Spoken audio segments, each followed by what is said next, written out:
Le comportement du Japon durant la Seconde Guerre mondiale fut indubitablement cruel. Les Japonais ont commis massacre après massacre, tuant des dizaines de millions de civils. Ils ont pratiqué l'esclavage sexuel en forçant des femmes asiatiques à travailler dans des bordels. Peut-être que le plus abject était constitué par les laboratoires d'expérimentation humaine où toutes sortes d'atrocités étaient commises. Les expériences comprenaient l'injection de maladies ou de sang animal aux victimes. Certaines personnes se faisaient amputer des membres pour voir à quelle vitesse elles mourraient d'une hémorragie. Tout cela soulève la question: comment le Japon est-il devenu aussi cruel ? Une énorme attention est portée à l'histoire de l'Allemagne et à sa descente dans la folie. La montée de Hitler et des nazis est l'un des sujets les plus étudiés de toute l'histoire. Alors, le Japon a-t-il une histoire similaire ? Y a-t-il eu un équivalent japonais de Hitler qui serait apparemment sorti de nulle part et aurait complètement transformé le caractère de la nation ? Ou bien le Japon a-t-il toujours été ainsi, extrêmement brutal et violent ? Dans cette vidéo, je vais répondre à toutes ces questions. Mais d'abord, faisons un aperçu de l'histoire, le récit de l'Empire japonais. Au milieu des années 1800, le Japon était un endroit assez arriéré. Il était totalement isolé du reste du monde et gouverné par un système politique qui était essentiellement le féodalisme. Un empereur régnait, mais l'essentiel du pouvoir politique appartenait aux seigneurs de guerre régionaux. Ces seigneurs de guerre se battaient constamment entre eux, ce qui signifiait que le Japon était toujours divisé et obsédé par ses propres affaires, de l'être interne. Par conséquent, le Japon avait peu de contact avec le monde extérieur. Cependant, le Japon allait très bientôt être forcé de sortir de son isolement, qu'il le veuille ou non. En 1853, une expédition navale américaine est arrivée à Tokyo et a menacé de faire la guerre si le Japon n'ouvrait pas ses portes au commerce. Les Japonais ont reconnu la supériorité militaire des Américains et ont été forcés d'accepter un accord commercial. Pour la population japonaise, cela a été extrêmement humiliant. C'était un peuple fier, donc il était intolérable de se faire dicter la conduite de cette manière. Tout cet épisode a en réalité provoqué une profonde crise politique au Japon qui a fini par transformer le pays. Ce fut une révolution constitutionnelle qui allait être connue sous le nom de Restauration Meiji. Le pouvoir des seigneurs de guerre régionaux a décliné et le Japon est devenu plus uni autour d'une figure centrale, l'empereur. Une constitution a été rédigée établissant un système parlementaire calqué sur celui de la Grande-Bretagne. Il y a également eu des réformes économiques radicales. Le capitalisme a été adopté et il y a eu une industrialisation rapide. En seulement quelques décennies, le Japon est passé d'un état féodal arriéré à une puissance économique dotée d'industries modernes comme le textile, la construction navale et la production d'acier. Il a également modernisé son armée en adoptant des tactiques et des armes occidentales. À la fin des années 1800, le Japon était méconnaissable. C'était désormais une nation moderne et une grande puissance sur la scène internationale. Cependant, avec ces progrès étonnants, une nouvelle confiance, voire de l'arrogance, est apparue. Le Japon croyait désormais qu'il était supérieur à toutes les autres nations d'Asie. Pour prouver sa supériorité, il voulait humilier la plus grande puissance de la région, la Chine. La Chine avait longtemps été l'hégémonie de l'Asie de l'Est, dominant grâce à sa taille et sa population immense. En particulier, la Chine contrôlait la Corée, qui était d'une importance stratégique incroyable. Pour le Japon, la Corée était un pont vers le continent asiatique. Qu'elle soit une vassale de la Chine était intolérable.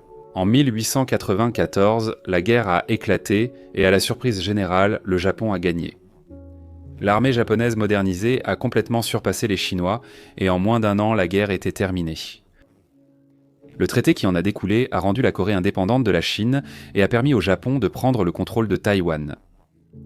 Au cours des années suivantes, le Japon continuerait de s'étendre en Asie, ce qui l'amènerait à entrer en conflit avec une autre grande puissance de l'époque, la Russie. La Russie s'étendait également en Asie et cherchait à prendre le contrôle de la Corée et de la Mandchourie. Inutile de dire que le Japon n'allait pas accepter cela. Néanmoins, les Japonais souhaitaient en fait éviter un conflit avec la Russie. Ils voulaient conclure un accord dans lequel la Russie prendrait la Mandchourie et le Japon prendrait la Corée. En fait, en 1901, l'un des hommes d'État japonais les plus importants a visité la capitale russe dans l'espoir de conclure un accord. Les Russes l'ont traité extrêmement mal et l'ont pratiquement ignoré. Après des mois d'humiliation, il est finalement parti. Au cours des années suivantes, les diplomates japonais ont continué à essayer d'obtenir une rencontre avec le tsar russe et de conclure un accord, mais ils ont tous été traités avec mépris. Après des années de tentatives de solutions diplomatiques, les Japonais ont finalement opté pour la guerre. En février 1904, ils ont lancé une attaque surprise contre la flotte russe à Port Arthur. Une fois de plus, tout le monde s'attendait à ce que le Japon perde la guerre. Après tout, la Russie était une des nations les plus puissantes du monde. Cependant, pour la deuxième fois, le Japon a dépassé toutes les attentes et a surpassé les Russes sur terre comme sur mer. Après moins de 2 ans de combat, les Russes ont été forcés d'abandonner la guerre et de signer un accord de paix humiliant.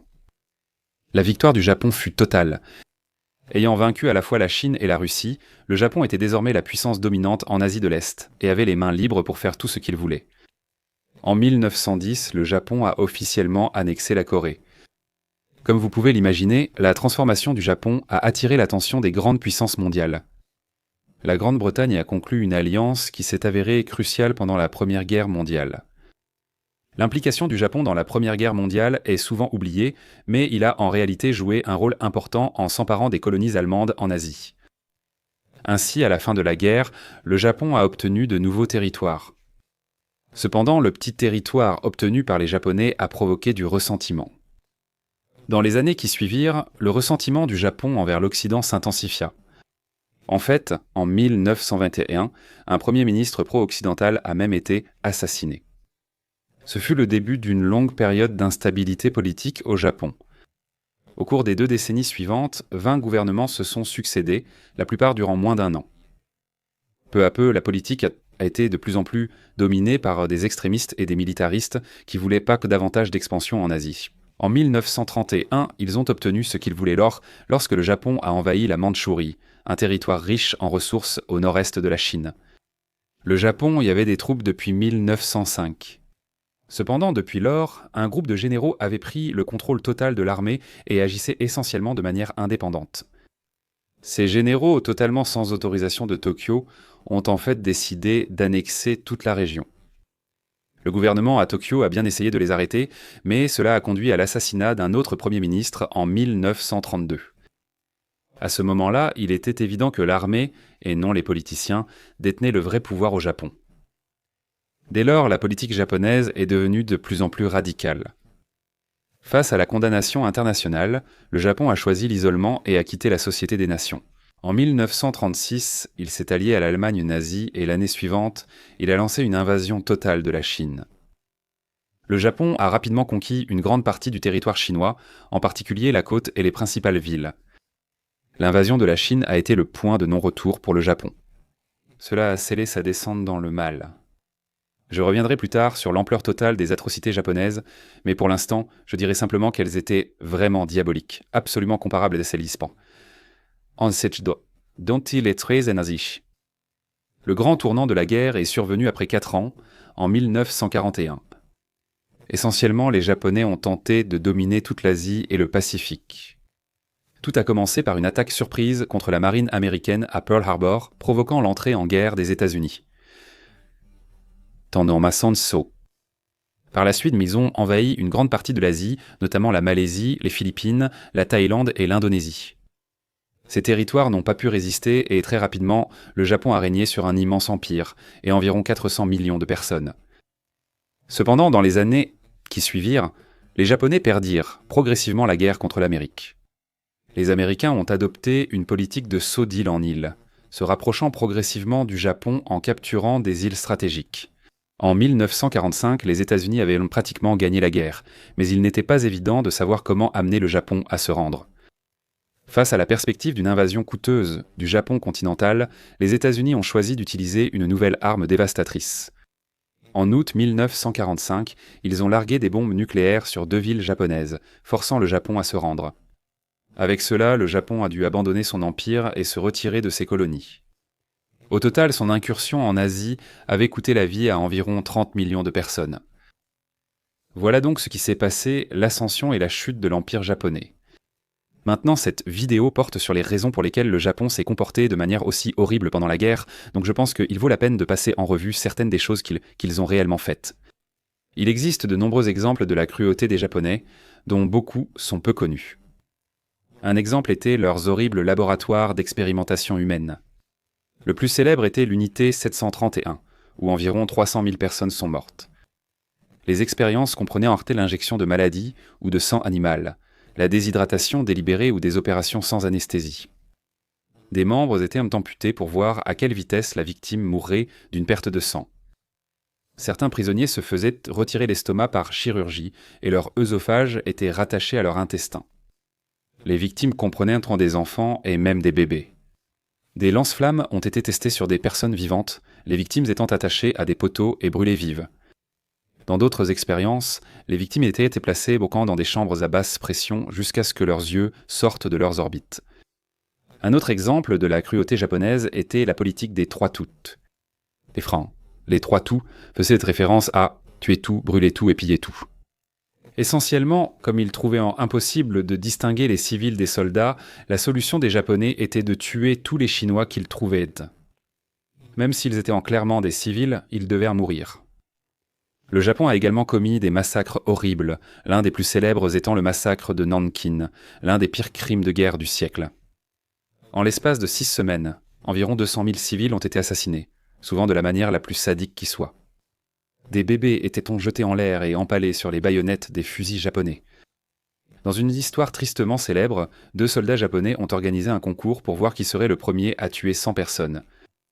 Il y a également eu le viol massif de femmes chinoises. Les Japonais n'ont pas seulement commis des atrocités en Chine. À Manille, par exemple, la capitale des Philippines, jusqu'à 1 demi-million de personnes ont été massacrées. Les Japonais ont utilisé des femmes et des enfants philippins comme boucliers humains pour se protéger. Les survivants ont ensuite été tués. Les Japonais étaient d'une grande cruauté, et le nombre de personnes vivant sous leur domination était encore plus effrayant. De 1942 à 1945, environ 400 millions de personnes étaient des sujets de l'Empire japonais. Avec autant de personnes vivant sous un régime aussi brutal, le nombre de morts était vraiment stupéfiant. Il est impossible de savoir exactement combien de personnes ils ont tué, mais cela pourrait aller jusqu'à 30 millions. Alors, la question est, pourquoi ? Pourquoi le Japon a-t-il été aussi incroyablement cruel ? Comment en est-il arrivé à devenir aussi extrême ?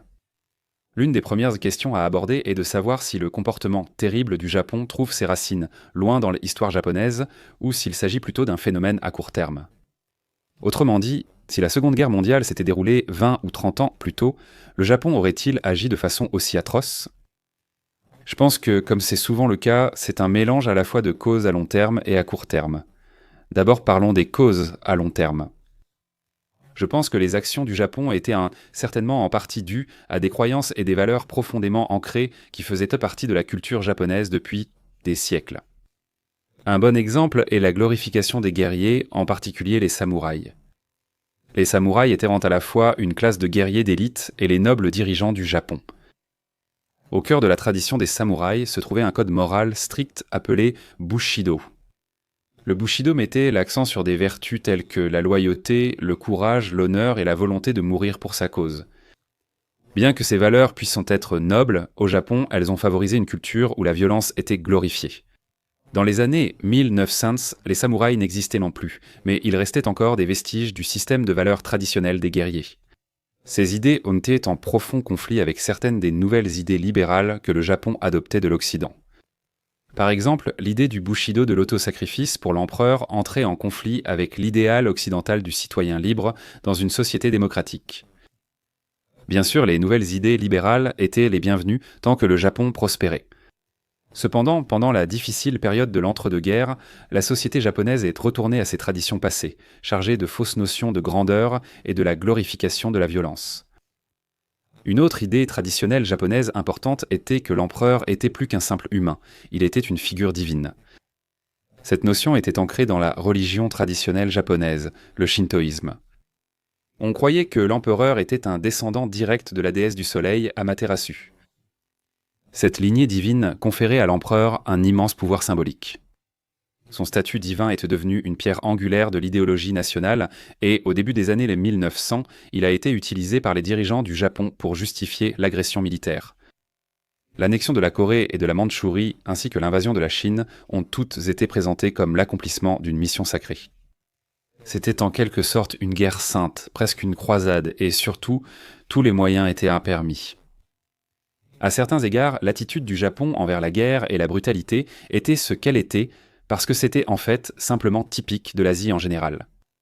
Par exemple, les Chinois croyaient aussi que celui qui avait le pouvoir de gouverner avait également le droit de gouverner.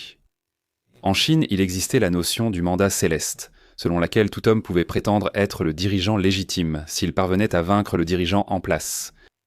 Essentiellement, l'Asie dans son ensemble avait un système de valeurs similaire à celui que l'Europe avait connu des milliers d'années plus tôt, où la force faisait loi et où la puissance était valorisée. L'Europe, influencée par le christianisme, s'était depuis éloignée de ce genre d'attitude. Là-bas, les puissants avaient un devoir envers les faibles, et les dirigeants devaient obtenir le consentement des gouvernés. En Asie, il y avait beaucoup moins de ce genre de sentiments. Voici donc quelques raisons profondes et de long terme expliquant la brutalité du Japon pendant la Seconde Guerre mondiale.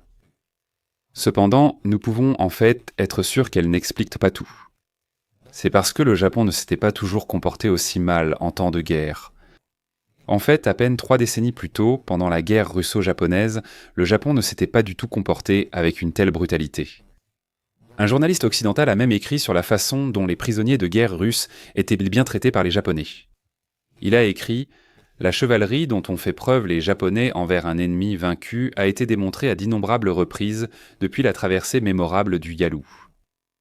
J'ai été témoin du traitement attentionné réservé aux prisonniers russes, un traitement qu'aucune armée au monde n'aurait pu surpasser en termes de considération.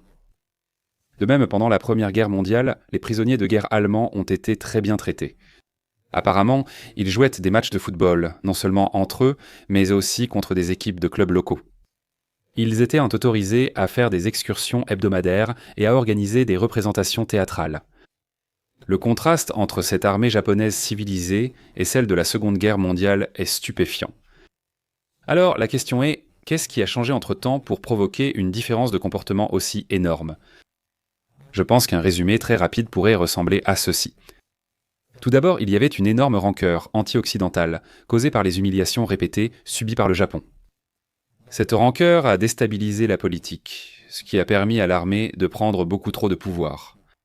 Tout d'abord, parlons de la rancœur. Dans les décennies précédant la Seconde Guerre mondiale, le Japon a subi de nombreuses humiliations qui ont conduit à de la rancœur et finalement à une forme sombre de nationalisme.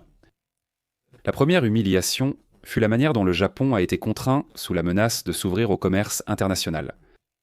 Comme je l'ai mentionné plus tôt, en 1853, une flotte américaine a menacé de détruire Tokyo si les Japonais n'acceptaient pas un accord commercial. Cela a été suivi par une série de traités d'exploitation qui ont accordé aux puissances occidentales des privilèges commerciaux, le contrôle des ports et même la possibilité d'ignorer les lois japonaises. Ces traités ont été imposés de force au Japon, ce qui a provoqué la colère de la population. Le peuple japonais les considérait comme humiliants, un symbole de leur soumission aux puissances occidentales. Ce ressentiment a poussé le Japon à s'industrialiser et à se moderniser aussi vite que possible pour montrer au monde qu'il n'était pas inférieur. Cela a en effet assez bien marché. En 1900, le Japon entretenait une relation plus égalitaire avec les autres grandes puissances mondiales et il a même pu renégocier certains des traités humiliants. Néanmoins, le ressentiment persiste. En fait, cela s'est même aggravé après la Première Guerre mondiale. Une fois la guerre terminée, le Japon a rejoint les autres grandes puissances à Versailles pour discuter de la création de la Société des Nations et de l'ordre d'après-guerre. Au cours de ces discussions, le Japon a fait une demande tout à fait raisonnable. Il a proposé une clause d'égalité raciale qui garantirait que l'Occident traite toutes les nations de manière égale, quelle que soit leur race. Les puissances européennes ont repoussé l'offre. Ce fut un coup humiliant pour le Japon. Non seulement c'était une défaite diplomatique, mais cela a aussi renforcé la perception japonaise qu'ils étaient bien considérés comme racialement inférieurs. Les années suivantes apportèrent davantage d'humiliation. En 1922, il y eut le traité naval de Washington. C'était un accord entre les 5 principales puissances navales de l'époque pour décider de la taille de leur marine. Cependant, le traité était injuste envers le Japon, qui se voyait limité à une marine ne représentant que 60% de la taille de celle de la Grande-Bretagne ou des États-Unis. C'était une humiliation de plus. 2 ans après, les États-Unis ont adopté la loi sur l'immigration. Cela a empêché l'immigration japonaise et asiatique, ce qui a été perçu par les Japonais comme un signe qu'ils n'étaient pas les bienvenus en Occident. Les humiliations répétées ont nourri un sentiment anti-occidental, qui a profondément influencé la politique japonaise. L'exemple le plus frappant fut en 1921, quand le premier ministre Hara Takashi a été assassiné. Hara était un premier ministre japonais relativement libéral, et le premier à ne pas être issu de l'aristocratie. De plus, il était reconnu comme pro-occidental et en faveur de la coopération internationale. En fait, il a été assassiné alors qu'il se préparait à aller accepter le traité naval de Washington que j'ai mentionné plus tôt. Les nationalistes et certains éléments de l'armée ont été irrités par sa volonté de compromis, et ont considéré cela comme une trahison des intérêts du Japon. L'assassinat a révélé que les partisans de politiques agressives et isolationnistes étaient prêts à recourir à la violence pour arriver à leur fin. Cet assassinat a inauguré une ère d'instabilité politique au Japon. Tout au long des années 20, le Japon traversait une transition assez instable de l'ancien ordre politique vers un système démocratique plus moderne. Le Japon possédait en réalité certaines structures démocratiques depuis un certain temps. La constitution de Meiji de 1889 a créé une chambre des représentants élus, mais seuls les 2% les plus riches des hommes avaient le droit de vote. Au fil des décennies, le suffrage s'est progressivement élargi jusqu'à ce qu'en 1925, tous les hommes obtiennent le droit de vote. Ces paroles pourraient laisser croire que le Japon se dirigeait vers une plus grande libéralisation. Cependant, tout cela s'est produit trop vite, provoquant une réaction négative. À mesure que le pouvoir politique était de plus en plus dévolu au peuple, l'establishment conservateur devenait nerveux face à la menace des nouveaux groupes de gauche. Pour y remédier, ils ont adopté la loi de préservation de la paix. C'était essentiellement une loi explicitement anti-gauche qui criminalisait tout mouvement cherchant à modifier l'ordre politique établi du Japon. Les groupes socialistes, communistes et de gauche avaient recommencé à gagner du terrain dans les années 20, mais étaient désormais explicitement exclus de la vie politique. La loi autorisait l'arrestation de quiconque était perçu comme une menace pour le système établi. Les effets de la loi étaient plus particulièrement visibles en Corée, où les autorités coloniales japonaises l'utilisaient pour réprimer toute forme de résistance ou de sentiment nationaliste.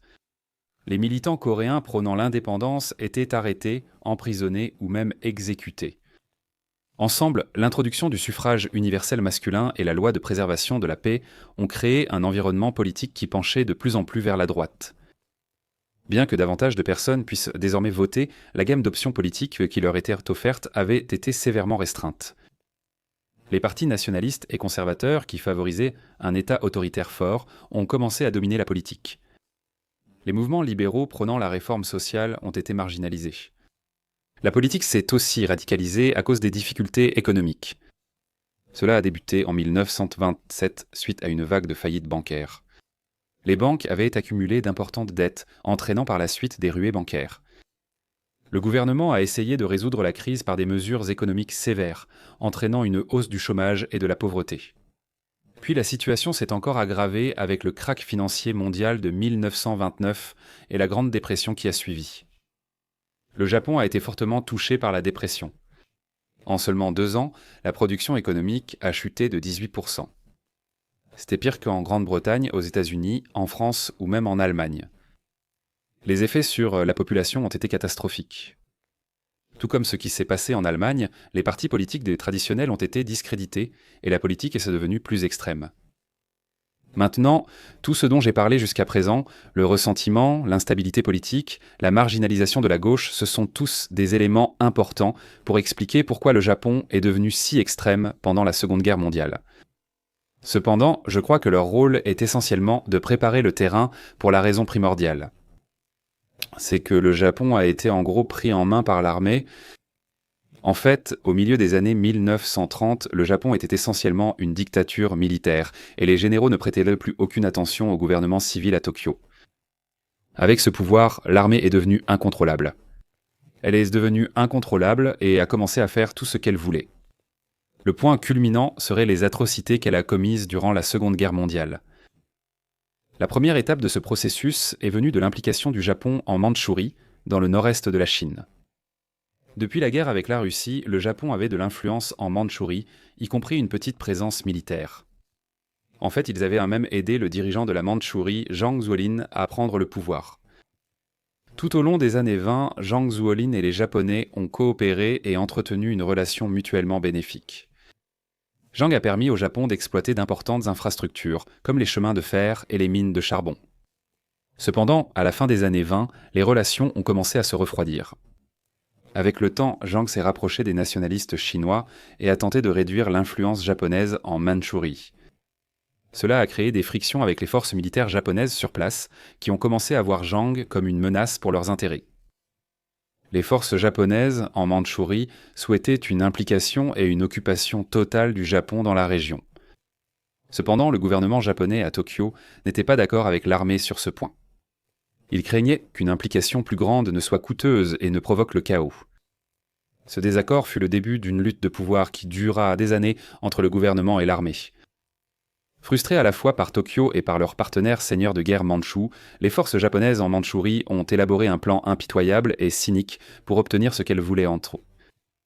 Leur plan était d'assassiner le seigneur de guerre mandchou pour l'éliminer comme obstacle. Cela provoquerait alors le chaos en Mandchourie, ce qui obligerait Tokyo à accepter que le Japon doive s'impliquer davantage dans la région. Ils agissaient moins de leur propre gré, totalement sans autorisation.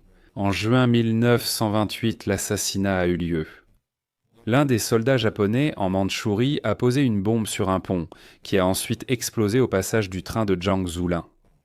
Zhang, blessé mortellement, est décédé peu après. Cependant, l'assassinat n'a pas réussi à pousser le gouvernement de Tokyo à faire ce que l'armée voulait. Cela a même provoqué une crise politique. Le Premier ministre a reconnu la responsabilité des troupes japonaises et s'est engagé à identifier et poursuivre en justice les personnes impliquées. Cependant, cela a suscité une réaction négative de l'establishment conservateur et de l'armée. Ils ont soutenu que si l'incident était enquêté, le Japon aurait une très mauvaise image et pourrait même devoir se retirer complètement de la Mandchourie. Cela ruinerait des années décentes d'efforts pour établir le Japon dans la région. Finalement, les conservateurs et l'armée ont gagné et le Premier ministre a été contraint de reculer. L'armée gagnait en puissance alors que le gouvernement civil perdait de son influence. Quelques mois plus tard, le Premier ministre a été contraint de démissionner. Cela a encore renforcé l'audace de l'armée et, au cours des années suivantes, elle a pris d'autres mesures pour accroître son pouvoir sur le gouvernement civil. En novembre 1930, ils ont assassiné un Premier ministre qui ne faisait pas ce qu'il voulait. Le Premier ministre avait négocié un nouveau traité naval avec l'Amérique et la Grande-Bretagne, perçu comme une trahison par l'armée. En novembre 1930, il a été abattu et est mort de ses blessures. Quelques mois plus tard, il y eut une véritable tentative de coup d'État. En mars 1931, un groupe de jeunes officiers de l'armée appartenant à une société secrète a tenté de renverser le gouvernement et d'instaurer une dictature militaire. Les officiers pensaient que c'était la seule façon de faire face aux difficultés économiques de la Grande Dépression et de rétablir le prestige international décroissant du Japon. Le coup d'État a échoué, mais les comploteurs n'ont reçu que des punitions très légères. Puis, en septembre 1931, l'armée a réalisé son complot le plus audacieux de toute la période. En Mandchourie, ils ont organisé une explosion près d'un avant-poste japonais et ont ensuite accusé les troupes chinoises voisines. Ils ont ensuite utilisé cela comme prétexte pour lancer une vaste invasion militaire. C'était une opération classique sous fausse bannière. L'armée avait, totalement sans l'autorisation de Tokyo, déclenché une guerre avec la Chine. Dans les jours qui ont suivi, les forces japonaises ont tué des centaines de soldats chinois et conquis rapidement de vastes territoires. Encore une fois, la réaction du gouvernement à Tokyo a été très faible. Il a hésité et n'a pas condamné les actions de l'armée. Il a demandé qu'ils cessent, mais ils ont refusé. Comme vous pouvez le constater, l'armée en Mandchourie était complètement incontrôlable et hors de contrôle. Cependant, leurs actions suivantes étaient encore plus choquantes que tout ce que j'ai mentionné jusqu'ici. L'armée mandchoue a exigé que le gouvernement de Tokyo soutienne leur occupation de la Mandchourie et a menacé que, s'ils ne le faisaient pas, ils déclareraient leur indépendance vis-à-vis du Japon. Ils avaient en fait une déclaration d'indépendance prête et ils menaçaient de la publier. Elle disait ce qui suit. Il peut être nécessaire pour les membres de l'armée en Mandchourie, engagés dans notre cause, de renoncer temporairement à leur nationalité japonaise afin de permettre l'avancement rapide de nos objectifs. Maintenant, c'était probablement juste un bluff, et il n'allait pas vraiment le faire, mais cela a plongé le gouvernement japonais dans un chaos total. Pendant ce temps, l'armée mandchoue poursuivait sa conquête de nouveaux territoires. Ils ont rapidement vaincu le seigneur de guerre chinois local, puis ont avancé vers la capitale, Mandchou. Ils ont demandé l'autorisation à Tokyo de prendre la capitale, mais le gouvernement leur a ordonné d'arrêter l'avancée et de se retirer. Les relations entre Tokyo et l'armée étant désormais extrêmement hostiles, tout était en place pour une nouvelle tentative de coup d'État. Une nouvelle tentative de coup d'État militaire a eu lieu dans le but d'instaurer une dictature. Encore une fois, le plan a échoué, mais les sanctions furent encore plus légères que lors de la précédente tentative de coup d'État. Cette incapacité du gouvernement à faire preuve d'autorité l'a encore davantage déstabilisé et a conduit à sa chute en décembre. Malgré le chaos à Tokyo, l'armée japonaise en Mandchourie a pris la capitale aux Chinois. L'année suivante, 1932, fut la dernière chance pour le gouvernement civil de tenter de reprendre un peu de pouvoir à l'armée. Un nouveau Premier ministre fut nommé, c'était un homme politique expérimenté. Son but principal était de reprendre le contrôle de l'armée et de tenter de mettre fin au conflit avec la Chine. Inutile de deviner ce qui lui est arrivé, il a effectivement été assassiné. Cet assassinat a effectivement marqué la fin de la gouvernance civile au Japon. Dès lors, l'armée a joui d'un pouvoir illimité. Il y avait eu en fait un lent coup d'État militaire au fil des années. La lutte de pouvoir entre l'armée et le gouvernement s'était soldée par la victoire de l'armée. Ils étaient désormais libres de faire ce qu'ils voulaient. Les atrocités du Japon durant la Seconde Guerre mondiale étaient une conséquence directe de la prise de pouvoir militaire. L'armée mandchoue en particulier a développé une culture particulièrement brutale et malveillante. Le succès de la campagne mandchoue a accru leur prestige et les a aidés à devenir certains des principaux commandants lorsque le Japon a envahi le reste de la Chine et de l'Asie. Ce sont des hommes de l'armée mandchoue qui ont supervisé des atrocités comme le massacre de Nankin. Ils ont également joué un rôle clé dans les atrocités non militaires du Japon. Par exemple, les expérimentations humaines menées dans la tristement célèbre unité SEP-3-1 ont été réalisées par une division clandestine de l'armée mandchoue. Ces hommes ont également infiltré des postes clés dans ce qui restait du gouvernement civil. L'un d'eux est même devenu Premier ministre du Japon de 1941 à 1944, tandis qu'un autre a occupé le poste de ministre de la guerre. Alors, pourquoi le Japon a-t-il été aussi cruel pendant la Seconde Guerre mondiale ? Eh bien, il y a de nombreux facteurs qui y ont contribué, mais pour moi, le plus important est la prise de pouvoir par l'armée. Le Japon en est venu à être contrôlé par la partie la plus brutale et psychopathe de sa société. Les hommes qui ont pris le pouvoir n'étaient pas de simples membres de l'armée, mais faisaient en partie de l'armée de Mandchourie, un groupe particulièrement impitoyable. Par de nombreux assassinats, actes de violence et d'intimidation, ils ont réussi à accumuler un pouvoir total sur le Japon. Ils ont ensuite transformé le Japon en quelque chose de totalement étranger à ce qu'il était quelques décennies plus tôt. Ce qui aurait pu arriver à l'Asie si l'Empire japonais avait continué à la dominer pendant des décennies est impensable. Nous devons tous être reconnaissants envers ceux qui se sont battus pour y mettre fin.